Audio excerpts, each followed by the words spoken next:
Hello everyone, welcome to Venalog IAS Current Affair Analysis for 3rd December 2020.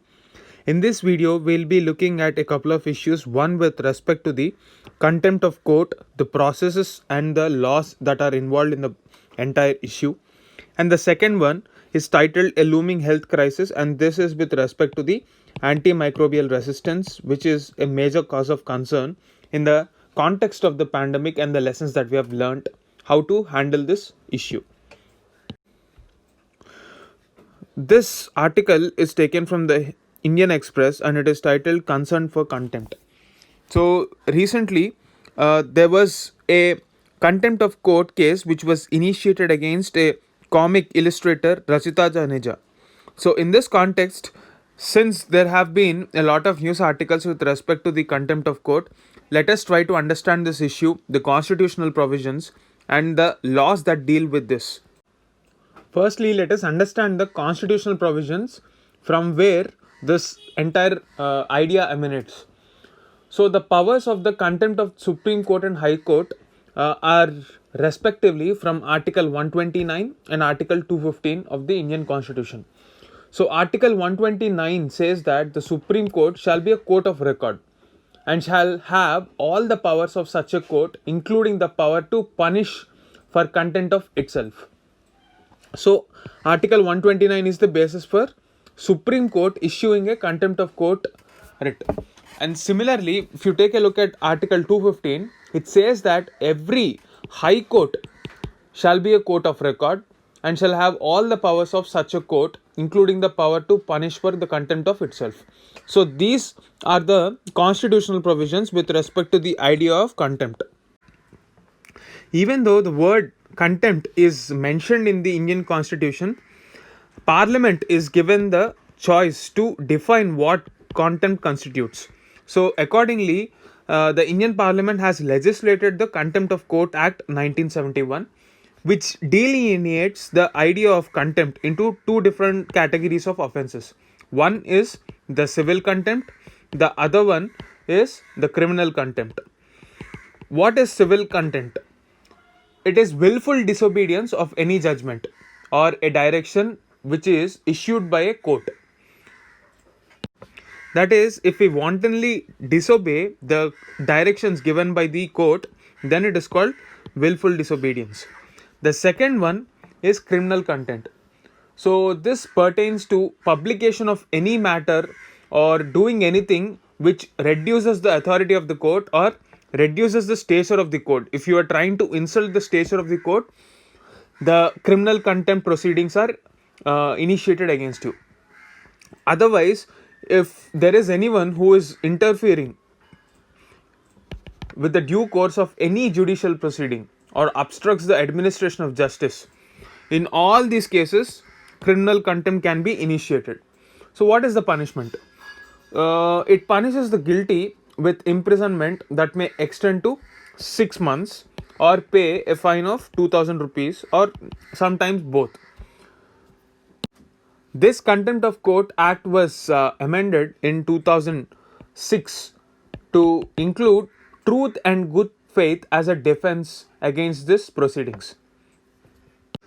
So, there can be a possibility that the person did not intend to insult the court or did not intend to willfully disobey.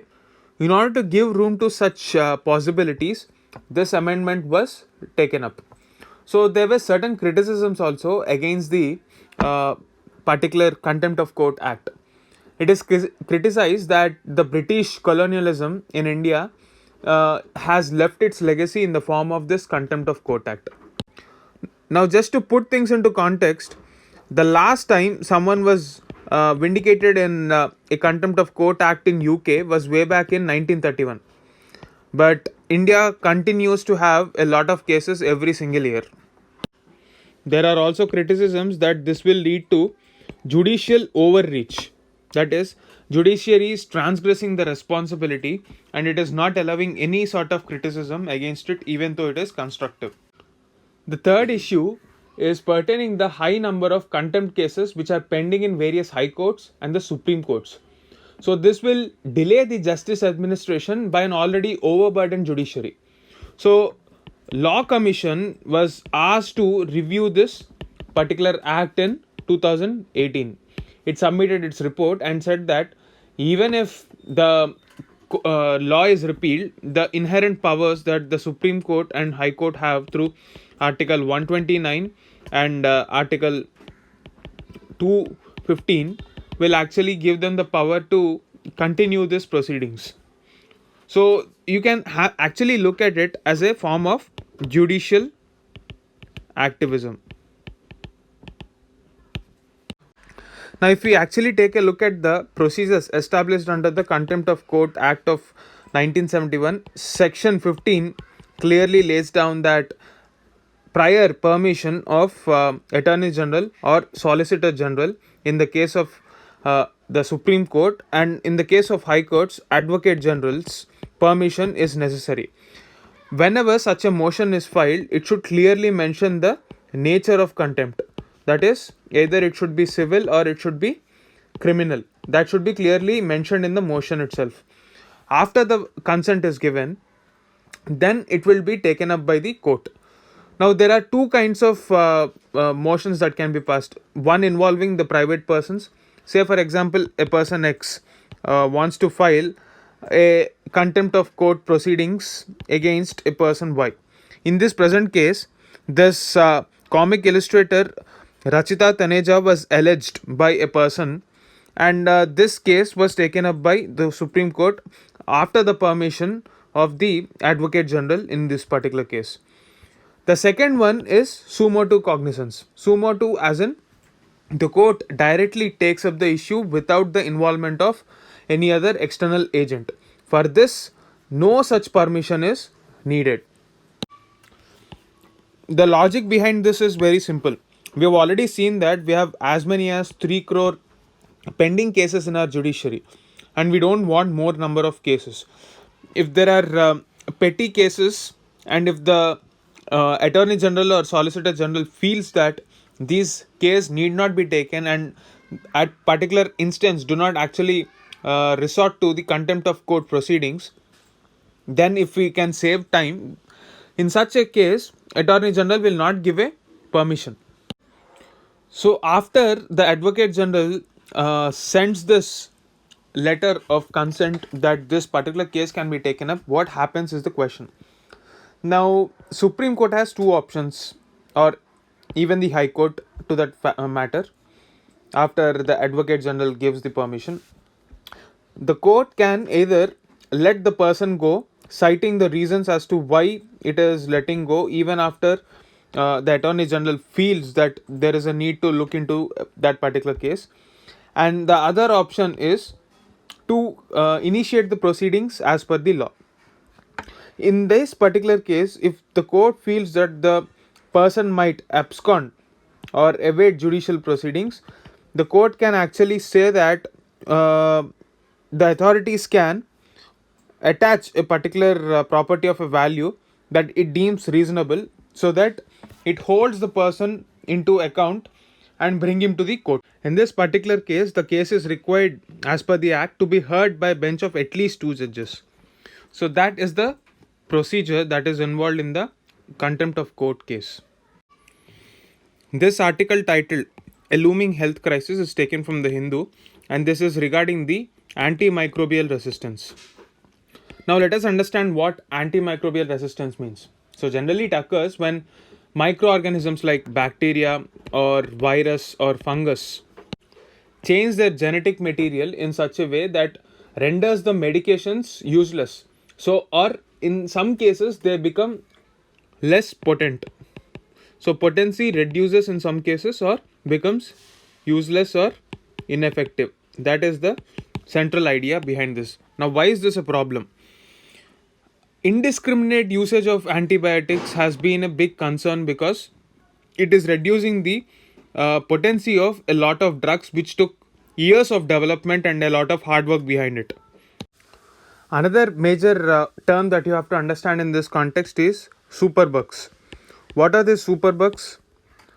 Microorganisms that develop antimicrobial resistance are sometimes referred to as superbugs.